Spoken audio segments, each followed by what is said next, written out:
À Abidjan, une femme a succombé à un mal pernicieux, le 1er décembre 2024 après que son mari a épuisé toutes ses économies financières. La femme, qui avait pourtant d'une coquette somme de 800 000 CFA, l'a gardée secrète jusqu'à mourir. Un incroyable fait, qui demande plusieurs interrogations, a été enregistré au petit matin le dimanche 1er décembre 2024, au centre de santé de la ville d'Agnibi-Lékrou, de 166 km d'Abidjan. Une femme, malade durant plusieurs jours, est enfin décédée, faute de moyens financiers. Malgré qu'elle avait en sa possession la rondelette somme d'une maladie pernicieuse dont l'origine est inconnue. Après plusieurs essais de traitement à la médecine traditionnelle, l'infortuné époux se résout à transférer son épouse dans un centre de santé. Le mercredi 27 novembre 2024, il l'emmène à l'hôpital général d'Agnibi-Lékrou à Abidjan. Automatiquement, les praticiens exerçant au sein de ladite structure sanitaire prennent en charge la femme malade.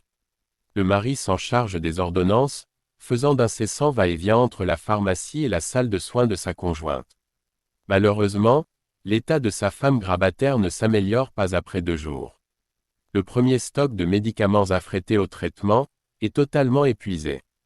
Il faut d'autres traitements plus accentués, et ces ordonnances médicales continuent de s'amonceler.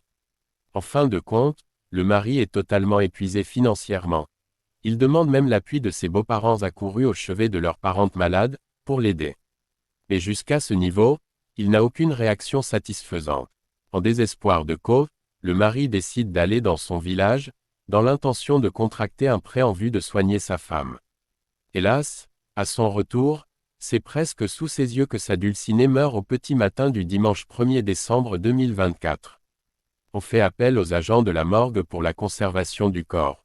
On remarque sur place au sein de la morgue que la défunte porte une grosse culotte, et porte également une sorte de ceinture féminine traditionnelle en pagne autour de la hanche. Son mari demande qu'on ôte cette ceinture de pagne enroulée. Et là, que découvre-t-on des tonnes de billets de banque en coupure de 10 000 francs CFA pour un montant global de 800 000 francs CFA. Ainsi donc, elle avait tout ce pactole sur elle au moment où son époux se débattait comme un beau diable pour chercher les moyens pour la soigner. Les témoins de la scène sont en état de choc. Le mari éploré demande en même temps la suspension de la procédure de conservation du corps. Avec bien sûr le soutien de ses beaux-parents, il décide automatiquement d'utiliser la somme trouvée pour les funérailles immédiates de sa conjointe.